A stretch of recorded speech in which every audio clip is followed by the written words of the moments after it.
Good morning and welcome to this morning's session for the V&E Power Series. Today you have myself, Mark Brasher, a partner in our Houston office. I specialise in energy transaction and project development, and Roberta Downey, the head of our international construction practice, presenting on this topic, the challenges of innovating to accommodate the energy demands of data center projects without compromising net zero. The topic for today actually originated in a paper that Roberta recently published for the Construction Law Review, which gives a fascinating overview of some of the risks that are starting to manifest in connection with data center development projects. And I think a lot of lessons and food for thought for those of us who are involved in the current US data center infrastructure build out. And just off the top, I'll make a few comments about this infrastructure boom. I think it's probably the highest stakes infrastructure boom any of us have ever seen. The end users of these infrastructure are making bets that are going to define the futures of their companies, and in some cases these are zero sum battles that are going on. So there are going to be losers, and I think what Roberta's starting to see on the front lines in disputes is just a preview of what we can expect as the winners and losers shake out, and all of this infrastructure that's been built out kind of works through those issues. So just to sort of lay the scene a little more, most of our participants here are US based, and here's what we're seeing what's happening in the US. Next slide, please. So, we talk about net zero. I think what everyone's seen in the past 6 to 12 months is trade-offs, both in the participants, the private companies participating in this boom, and the regulators. And the trade-offs are between speed and risk, and speed and net zero. In the US, there's obviously an abundance of gas. Some of that's extremely cheap, and people are attracted to that. We're seeing a lot of gas-fired power development.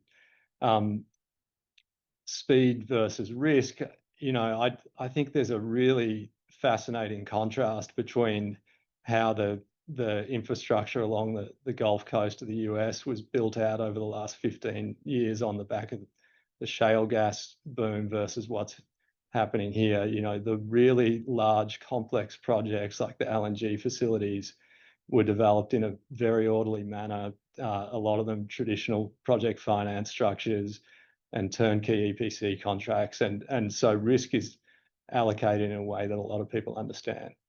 What we're seeing now is that in this quest for speed which is just relentless, these contract structures are being challenged, and I think as you start to break them apart, there's a lot more scope for risks to appear at different places in the sort of contract, the web of contracts that make up these projects, and it means there are more people sitting at the table right at the pointy end of these risks.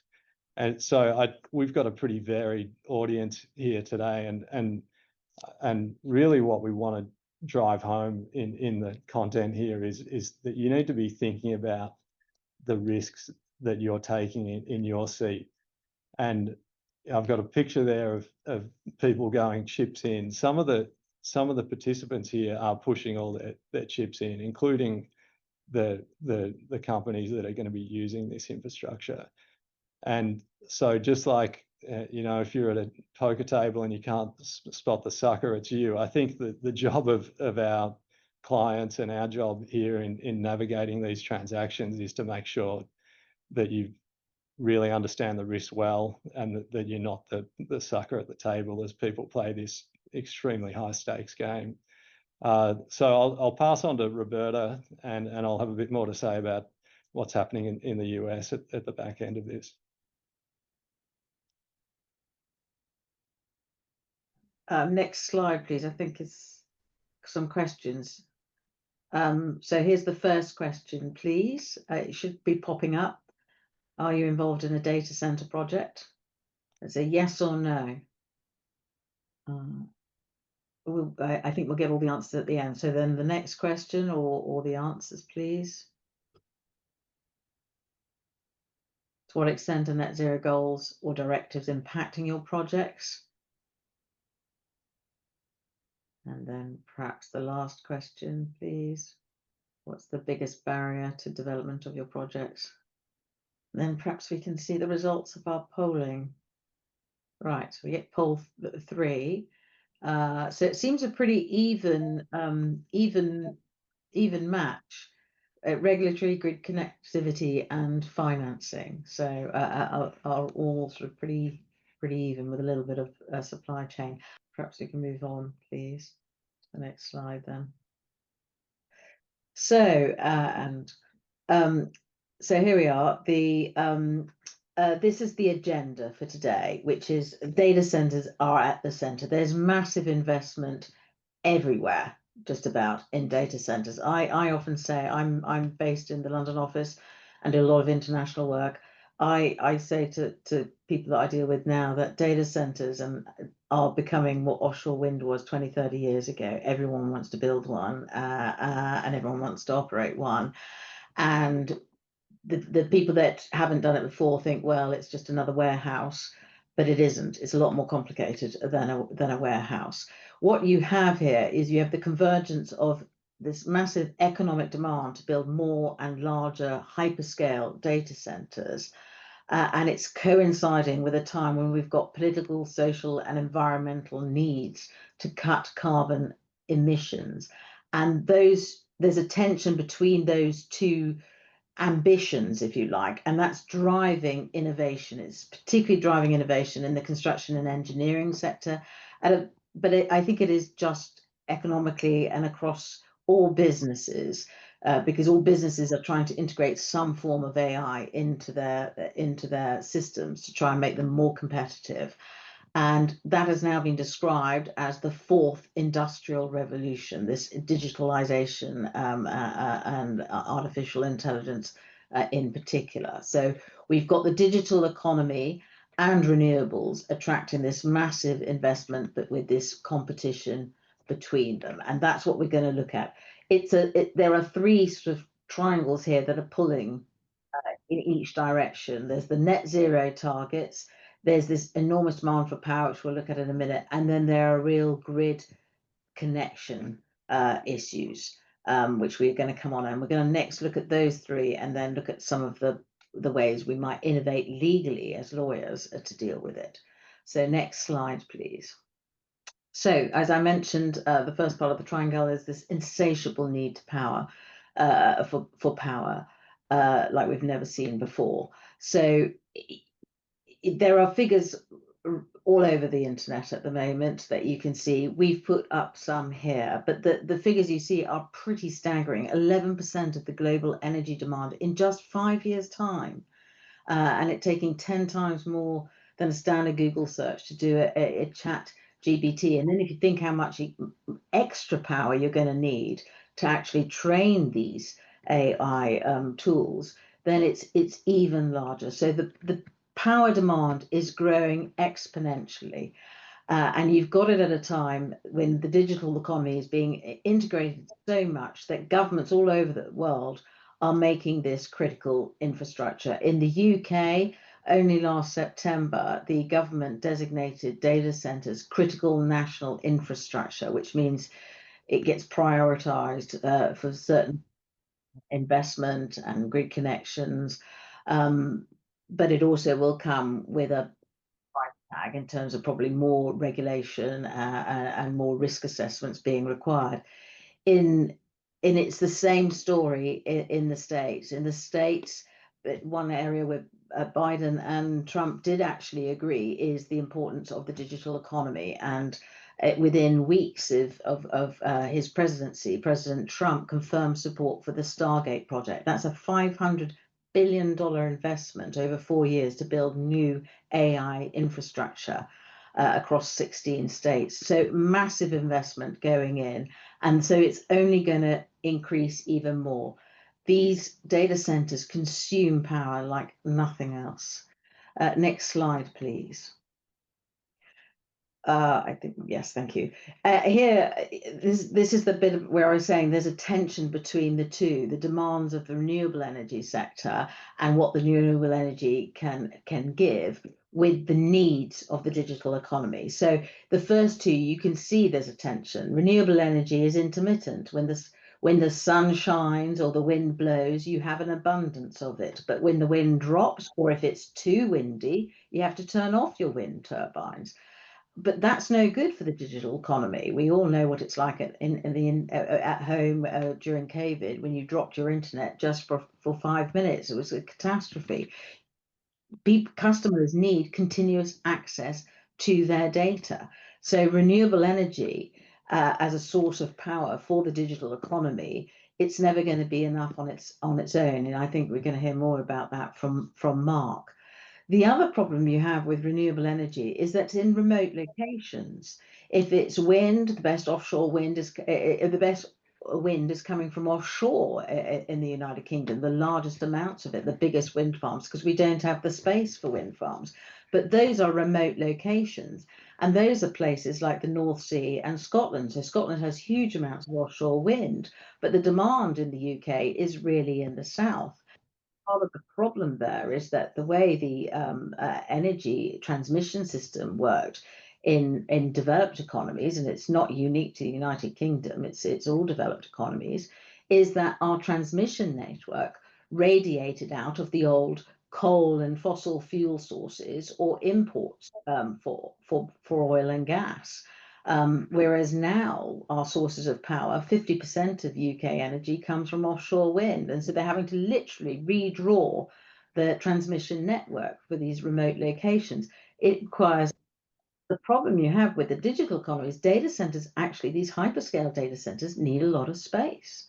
And then also people don't want these enormous data centers in their backyard. So they're also in remote locations, but not necessarily in the same remote locations as the renewable energy sources. I mentioned the continuous access to data. The result of needing continuous access to data and not being able to drop the ability to access your data means that data centers demand very high levels of performance and redundancy. They are more akin to an aircraft in the aviation industry than they are to sort of your traditional construction. And what that means is you need, if you're designing and building one, you need to have managed to de-risk the project so that there is a near zero risk of a power outage or an unexpected power outage. And that is made more difficult because these data centers are clustering into hubs around the fiber optic cable route. So you have certain places where there are loads of them, and we're going to talk a bit more about it. So you've got the challenge of surges in certain areas around in these hubs and clusters, and the difficulty of renewable energy being intermittent, which makes any grid provider really gives them a very difficult task of how they balance the grid, how they make sure that the supply and demand is kept in balance. And we've got this crazy situation in the UK where on windy days, the local transmission networks can become overloaded because there's too much wind. So what happens is they pay the electricity companies to turn off their wind turbines because otherwise it'll overload the system. But in the meantime, they still need power, say down in the south of England, another locality. So they have to pay the gas power stations to turn on the gas turbines. And the estimates are that it's already cost something like £500 million this year. And it's expected to be £8 billion by 2030. So it's an enormous problem balancing the grid and trying to deal with the demands and your actual new power sources. Next slide, please. I've talked a little bit about the problem with the transmission network, which is that it's all very old and it's safe. What that has meant is you've got these things called grid connection queues. There is enormous investment, not just in the UK, I understand in the States and throughout Europe, to upgrade and extend the transmission network. But that takes time. You can't do it overnight. And the limited capacity with all these new projects wanting to come online. You've got data centers who want to come online to be able to take the power off. You've got offshore wind and solar farms wanting to connect to be able to put power onto the grid. And not everybody can have it at once. It takes some time with planning and regulatory authorities, etc., to be able to get yourself a grid connection. So to hear projects having a waiting time until 2035 for a connection to get is not unexpected. So what you have is lots of people, before they actually know what they're even going to build, think, I've got to get in the queue. And so they put themselves in the queue, not quite knowing what they're going to build or if they're going to build. And these are called zombie projects. But until recently, certainly in the UK, the way zombie projects worked is that the way the queue worked is they take first come, first serve. So if you're blocked by a number of zombie projects ahead of you, it can take even longer to get your grid connection. So in January this year, the UK government again said, the regulator said, Ofgem said they were going to change the system, and there's now going to be two gateways. And guess what? Data centers as critical national infrastructure get to go into gate 2, so they can circumvent this problem of zombie projects blocking the queue. But what they require is they're going to require such projects to be able to say they've achieved certain milestones by a certain date. Otherwise, they drop out of the queue. Right. So, but what that's going to do, the law of unintended consequences, is it's likely to mean that developers and contractors are going to be prioritizing doing whatever they need to do just to be able to make sure they hold their position in the grid connection queue, rather than necessarily de-risking the project. And we saw this, how it played out in the offshore wind industry with marine spread, right? The idea in offshore wind is the more you do onshore, the better, because the offshore environment is a very difficult environment to work in. You want your wind farm in a windy place for obvious reasons, but during construction, you want it to be completely still, and that doesn't necessarily work. So what happened is, because the vessels are so expensive, in the end, that drives the critical path. So even if you haven't finished all the work onshore, now people go offshore and then try and fix it offshore, because what's driving it is an artificial constraint. It's the marine spread rather than the good engineering. And these queues and these milestones to stay in the queue could do the same thing. It drives you to do what you need to do to hit the milestone to keep your grid connection, at the cost of de-risking, perhaps testing in the better environments of factories to de-risk your project. So how do people get around the connection problems? Hermit crabs. If you think of hermit crabs, they're repurposing old industrial sites. And in the paper that Mark mentioned, I give various examples of even munition factories or old industrial power stations. You've got grid connections, but have been decommissioned, but they're right next to the grid. They've got cool water, etc., being used now to house data centers. And the coolest project I found is wind cores in Germany. What they're doing is they're taking onshore wind turbines, and in that hollow space of the towers, the wind turbine towers, they're putting racks in data centers. And they use 90% of their energy for these data centers comes directly from the wind turbine above them, and the other 5% is backed up by some local source. But pretty cool project, but it shows you how innovative the industry is being about how you can try and resolve that tension between the drive to net zero and the drive of the digital economy.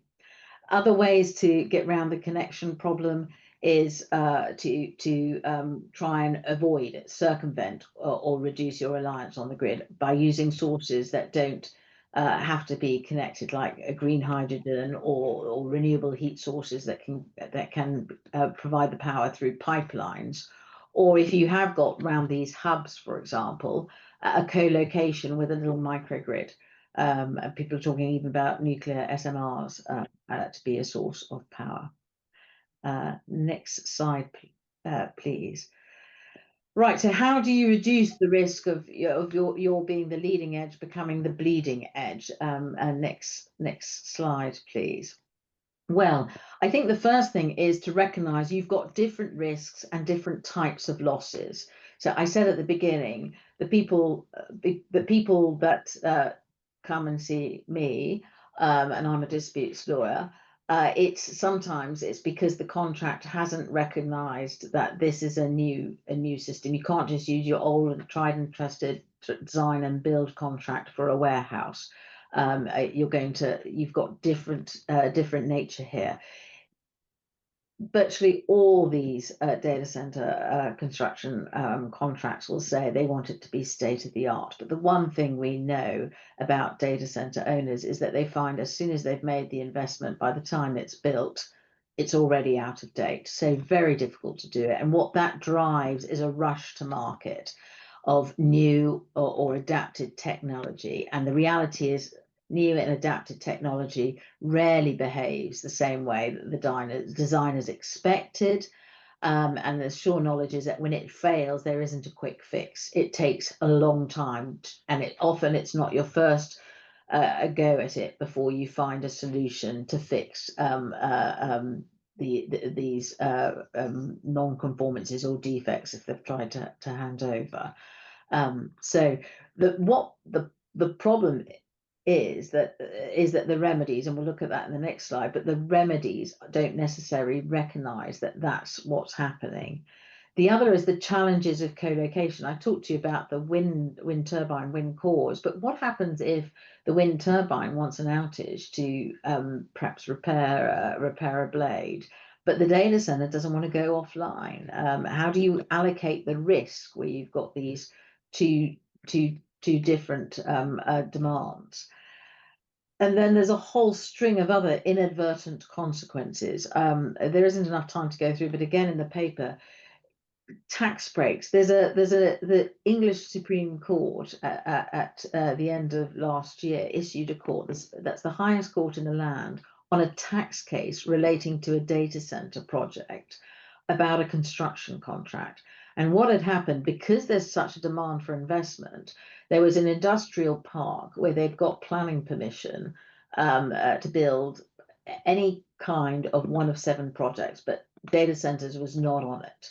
It was all kinds of other industrial development, not data centers. So the developer issued a variation or a change order to change the construction contract to say, well, you're not building an industrial park anymore, you're building a data center. And they did that because the tax incentives were great if you built a data center. But the Supreme Court said, no, you can't just change from an industrial park to a data center. It has to still be the same thing. They used a military analogy, and they said, if you specify an aircraft carrier, you can't then change it and deliver a yacht. That's a completely different project. And so that's an inadvertent consequence, that people are changing to be able to take advantage of where you've already got planning permission or tax breaks. Equally, the speed that Mark talked about with things moving is people might increase the amount of capacity they want, and that might mean they have to get an amendment to planning permission or just get planning permission. And there's been a whole spate of cases in Ireland because Dublin has something like 80 data centers clustered around it, and people are beginning to complain that it's taking up something like 50% of the electricity demand for the Dublin area. And so you get an awful lot of protest and judicial review proceedings to try and overcome and prevent them getting planning. Upscaling. There was a 1950s study in the States about bridge design, and they looked into the four bridge failures that used a tried and tested design, and trying to look at why did they fail. In each case, what it was is by upscaling. They used a same standard method, but they upscaled it. And in upscaling it, something that had been of secondary importance suddenly became of primary importance, and the bridge failed. And you're seeing that both in renewables and in the digital economy. When you go bigger, you have to relook at the design and recognize that actually what might not have mattered when it was small suddenly has become more important. We see it in offshore wind with blade peeling. 30 years ago, 20 years ago, even when I did my first offshore wind farms, the blades were only 30 meters long. Now they are regularly over 100 meters long, and there are problems with blade peeling in that upscaling. And then the new application of existing technology. There was a very famous case in the UK called the MTH Hoygaard and Eon a case. It went through all the courts, all levels of the court in the UK. And the issue there was between the grouted connection. They had used the same standard, the DNV standard that was used for offshore fixed platforms on a wind turbine foundation. And the problem is the wind turbine foundation is dynamic because the blades go round. And they had underestimated the axial load by a factor of 10. And that meant that almost 1,000 turbines, foundations in the North Sea across 13 different wind farms, instead of lasting 25 years, were only going to last 18 months. So it's again, the unintended consequence. You think you take a tried and tested design, but you put it in a slightly new application, or you make it bigger and assume it will behave the same, and that the reality. Next slide, please. So you've got to think about different remedies. Modern design has led to greater concentrations of specialists within the engineering team, and you particularly see that in data center projects. Somebody who does a BMS is not necessarily the same person who might be installing your generators or might be installing your racks and designing your racks. So that makes it much more difficult to unravel errors in design, or when something goes wrong to fix it, let alone allocate the risk of that. And that problem becomes even greater as you find that the specialists are geographically spread and across different time zones. And you may find that your designer, one part of your design team is in Asia, and the other part of your design is in the States, and they just never overlap in terms of their time zone, or very little. So that's a specialist design. You've got to try and think, what are you going to deal with? What procurement strategy are you going to use? Are you going to try an EPC wrap, or are you going to try a multi-contracting type procurement for? Liquidated damages and actual damages, right? The tried and tested, sort of received wisdom in construction and is go for liquidated damages so you don't have to prove your actual damages. But the problem is, at the time that you're signing up to your contract, it becomes very difficult to know, especially if you're using first of a kind technology, it becomes very difficult to know what will be a decent estimate of your loss. Right, and the liquidated damages caps then become a burden, because after the contractor hits the cap, provided they're not in willful default, they are no longer incentivized to keep doing everything to deliver the project as quickly as possible. They're more likely to want to try and fix things and maybe take their time. And remember what I said about specialist design, it takes a long time if something goes wrong, when it's a first of a kind technology, to work out what the fix is. Recovery of indirect and consequential losses. Again, it's a sort of standard practice to try and exclude those kinds of losses in these contracts.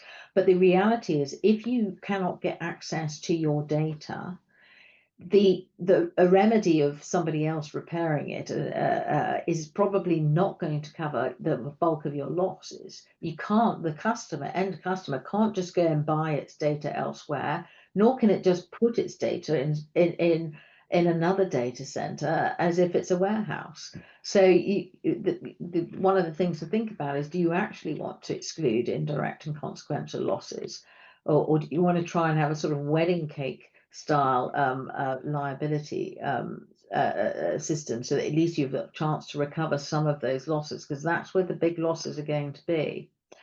If a bank can't get hold of its data, or a health provider cannot get hold of its patients' records. And the next one is, I touched on earlier, delay and defects. Most end users will not put their data into the data center until they know that it's actually got the redundancy and it works and it's passed its performance tests to a very high level of redundancy. More like, as I say, the aviation industry. So when there is a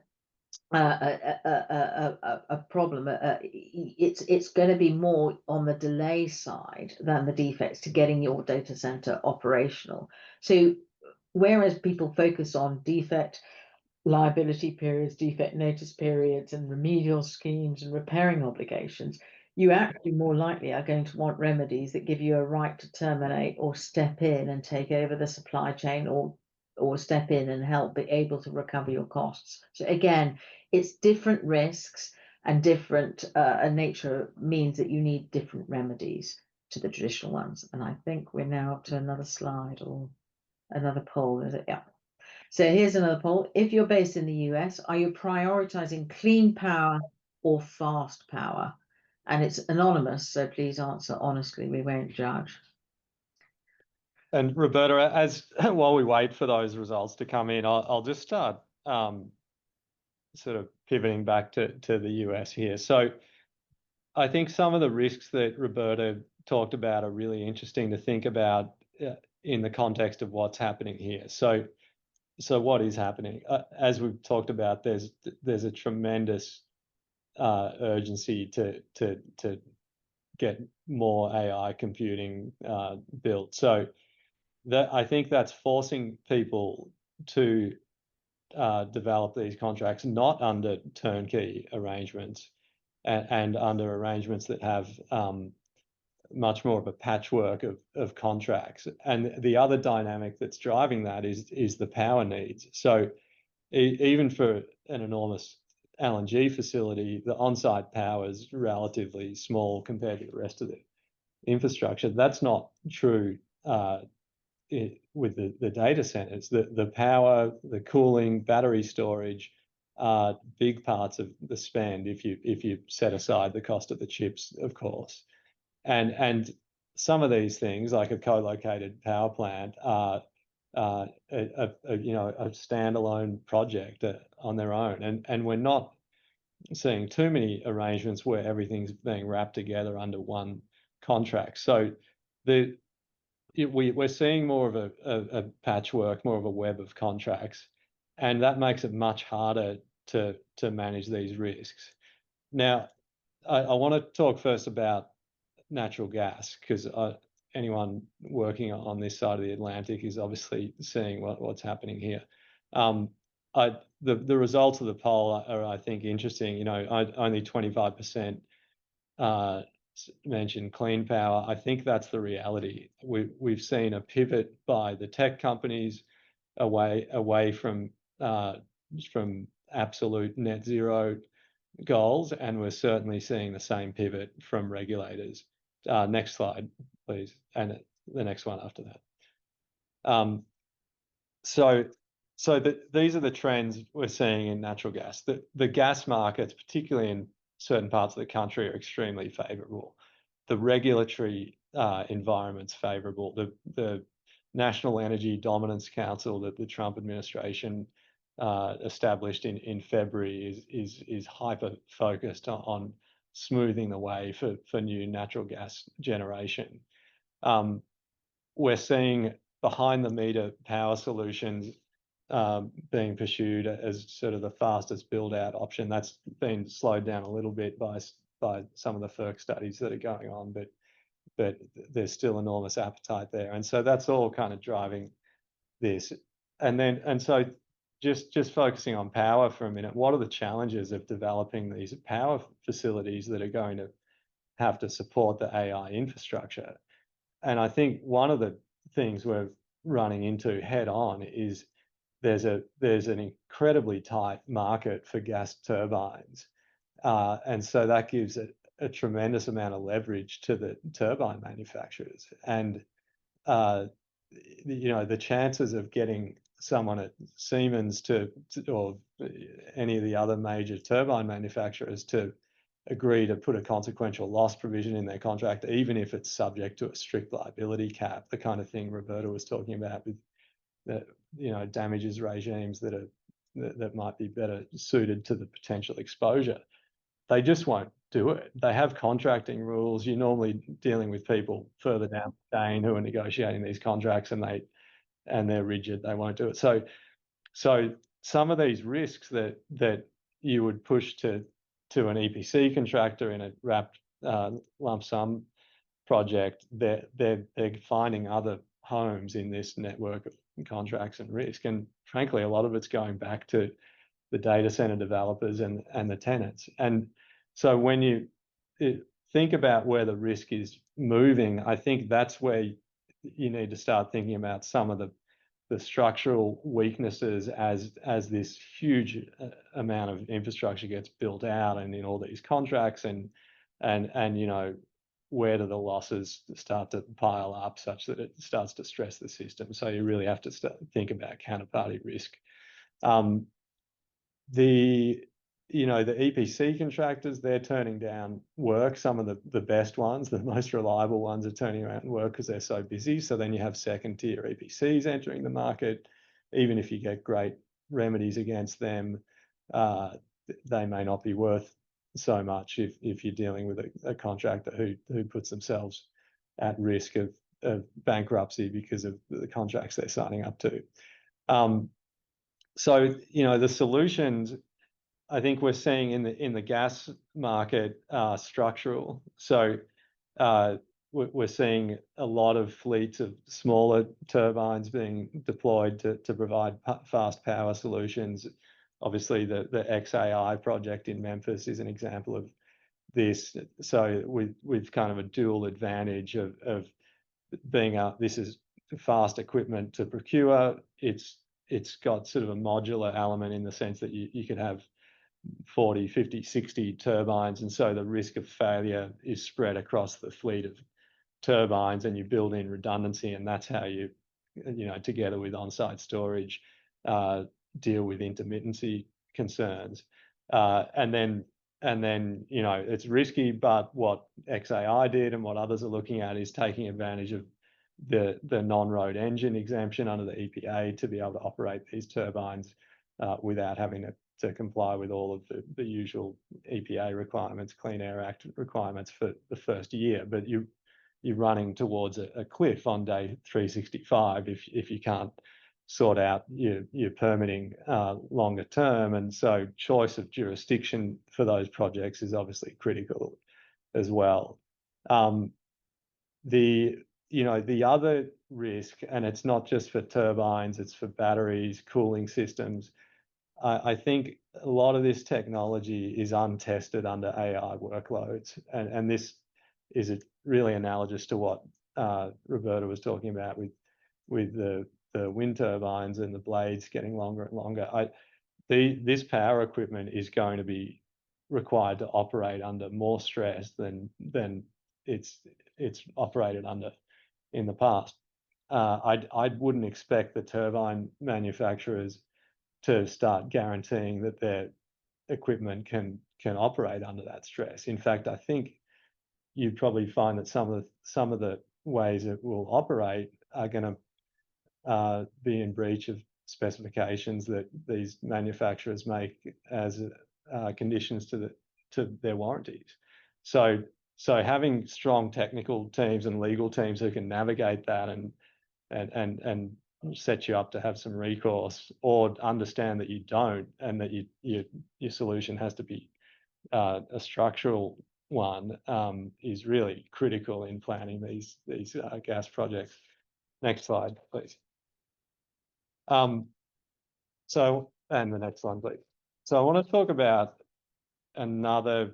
what we're seeing is, again, so much infrastructure needs to be developed. It's hard to wrap it all together. So we're seeing kind of bifurcation of infrastructure and contracting arrangements for data centers. And the PropCo-OpCo split, where you have an owner of the data center shell, the warehouse, and maybe some parts of the infrastructure, but then key infrastructure like backup power or co-located power plants, battery storage, thermal energy storage, cooling, that gets placed in an OpCo, and so you can see the challenges and the disputes we're headed for, right? That multiple contractors working on site, interfacing, passing this critical equipment back and forth during the construction phase, and it's just setting up for finger pointing.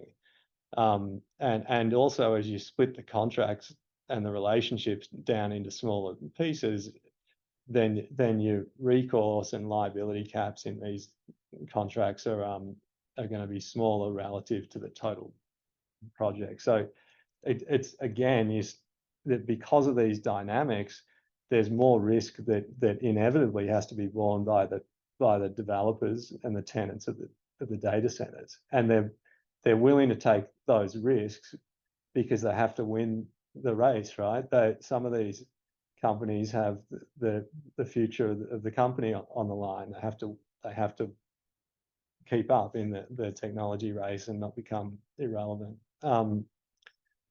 So one of the things that we're seeing, there's a lot of money, a lot of private credit funds and other private equity and traditional lenders looking for opportunities to enter these projects, and the PropCo-OpCo structures give them that opportunity where, at least on their side, as long as they kind of take care of their counterparty risk, they can make some pretty good lower risk investments, short of sort of a systemic failure if the bubble really blows up.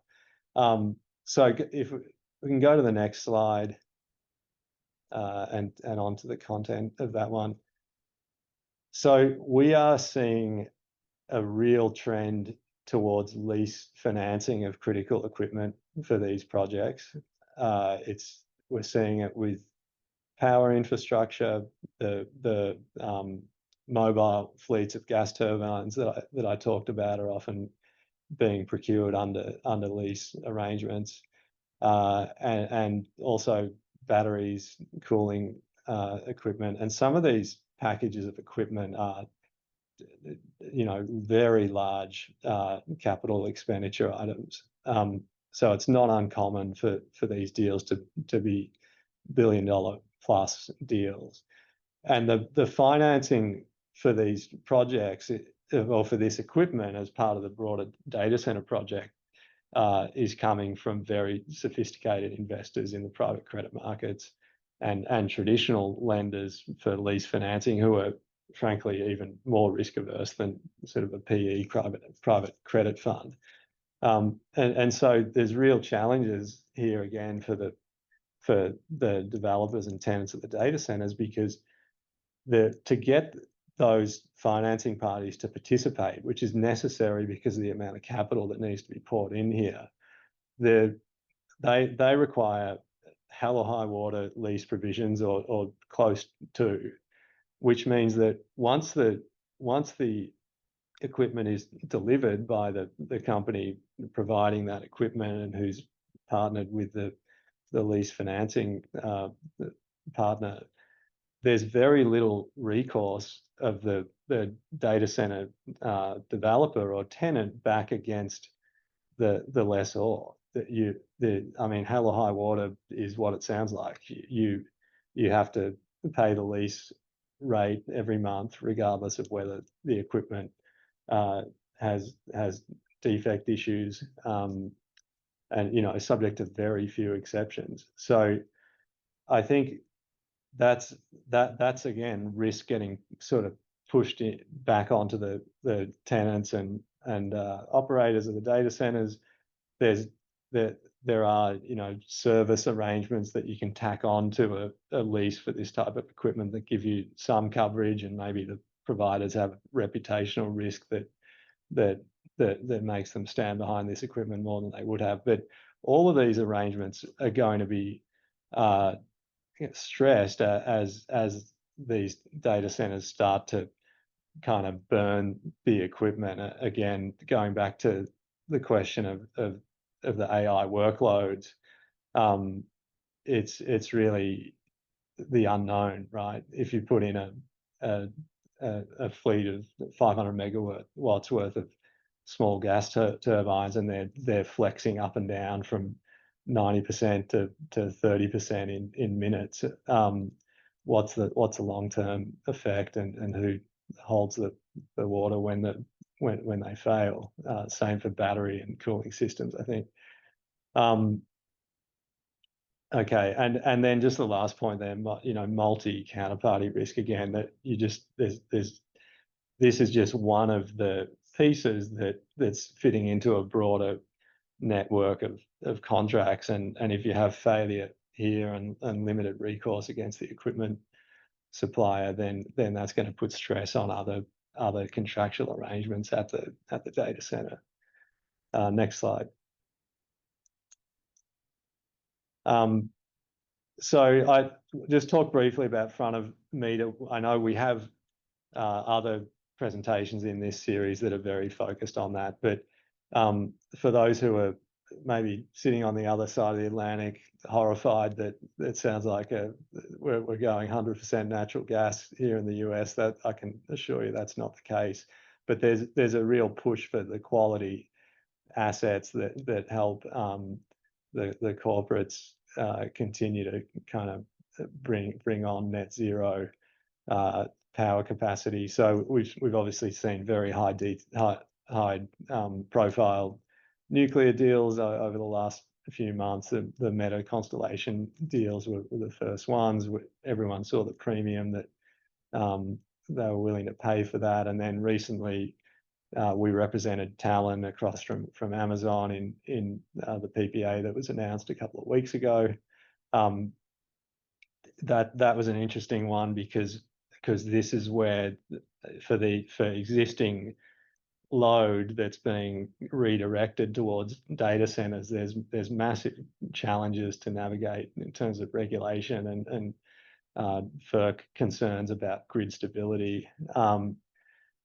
And that was so a big part of that deal was structuring to navigate those challenges and then allocate the cost of the workaround, which was to put it front of meter instead of behind the meter. And so all of this is happening in the context of FERC's co-location review, which we're expecting to see the results of later this year. And that's really going to decide the fate of a lot of behind the meter power projects that are being planned. It's interesting. People talk a lot about the additionality requirements, and if you're going to divert existing grid resources, then you have to supplement them with additional capacity. That's probably going to push more natural gas development if that's sort of how it shakes out. And this is all in the context of a sort of mid-June heat wave on the East Coast. PJM is going to come under enormous stress this week, and any issues that we see in the US this week are going to influence that debate. There's still potential for other renewables projects to be developed over the next few years, but the window's obviously closed quite a bit with IRA tax phase outs and tax credit phase outs. Some of the areas that are focused but still require a lot of development before they become really viable, and I think there's a lot of thought that still needs to go into these contractual arrangements, is SMRs, geothermal, and they're going to deal with all the same. SMRs obviously big regulatory challenges to be navigated, and geothermal, I think the question of how a geothermal project gets developed, is there a turnkey solution, is an interesting one that we're working through at the moment with some clients.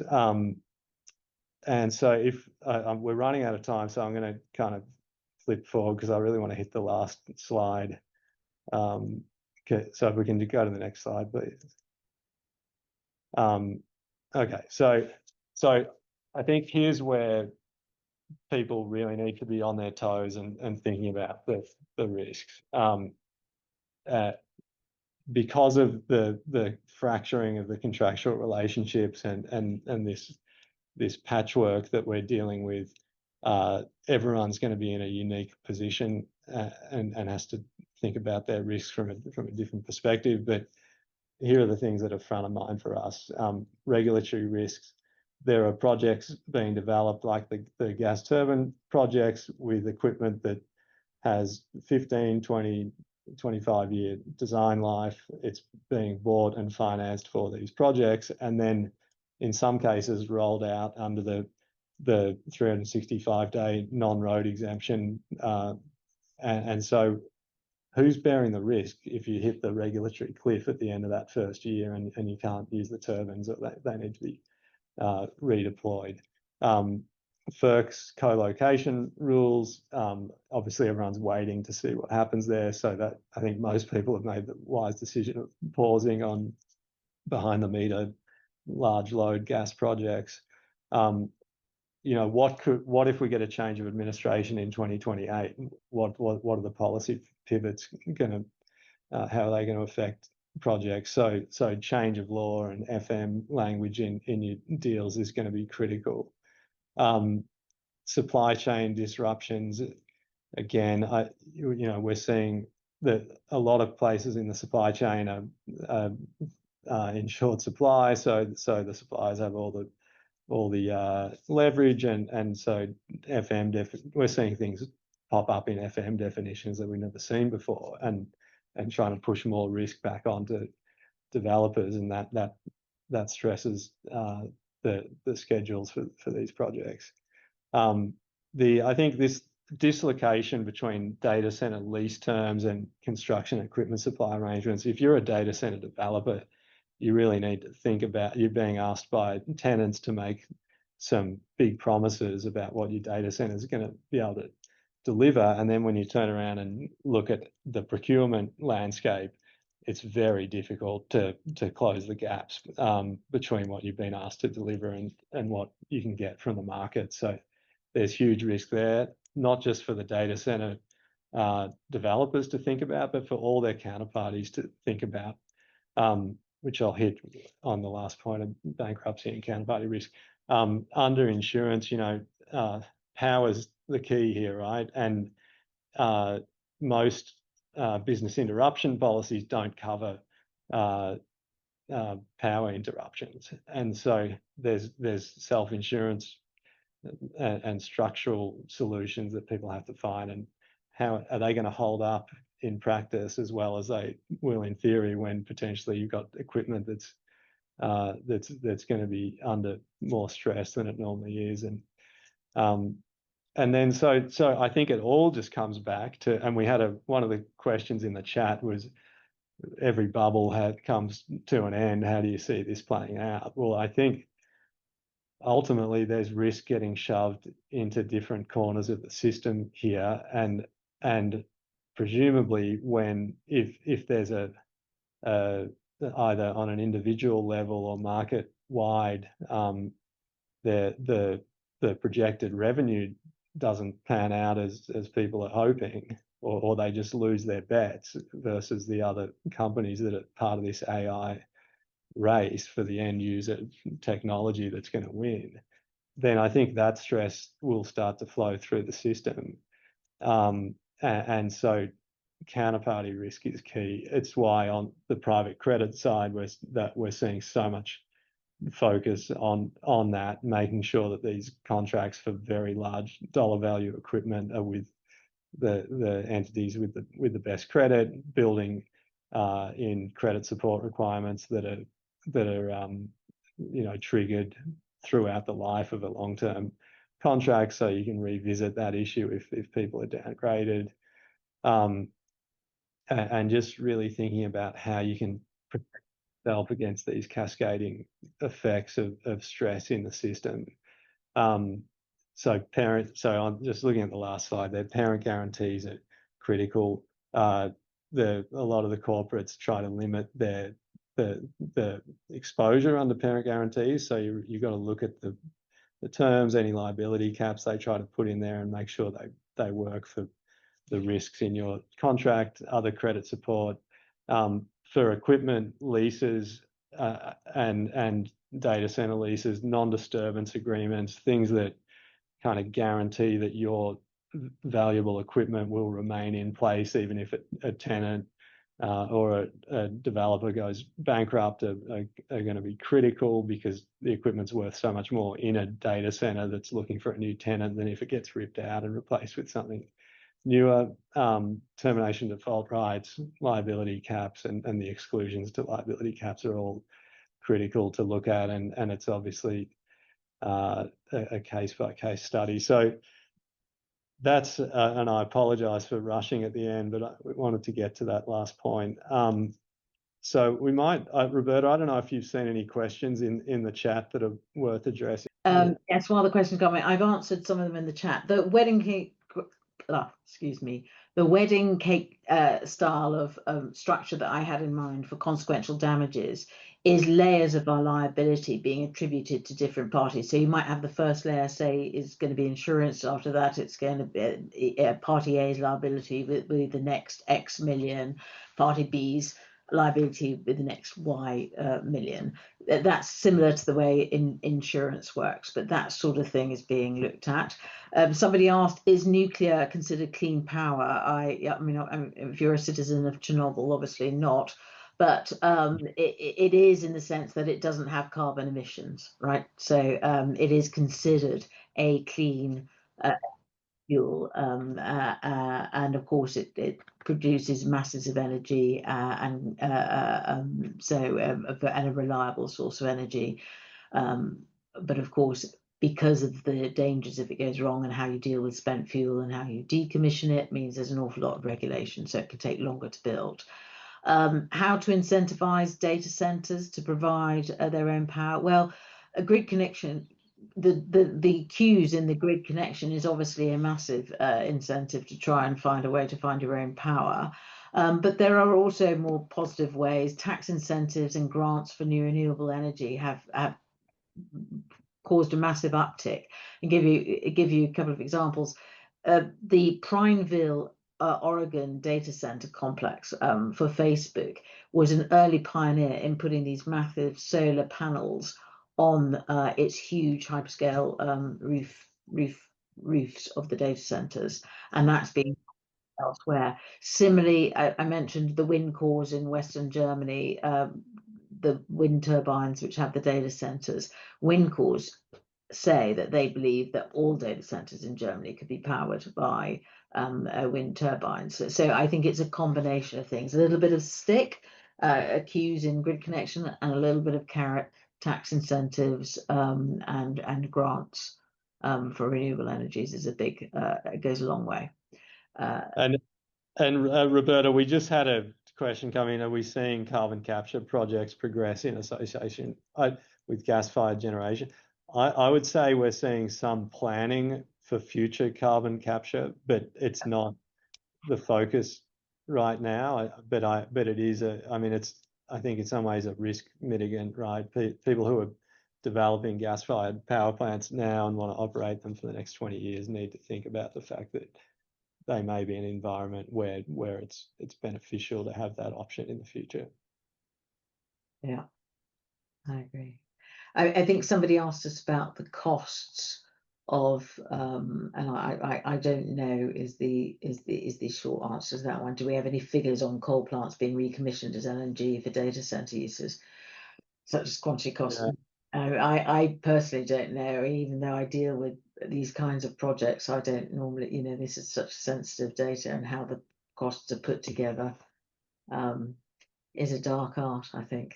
Yeah, no, I haven't. I mean, but obviously people are interested in the coal plants because they have existing interconnects, and they may become useful for future projects. So there's a lot of talk of SMRs potentially being able to use old decommissioned coal plant sites to be quickly deployed in the future.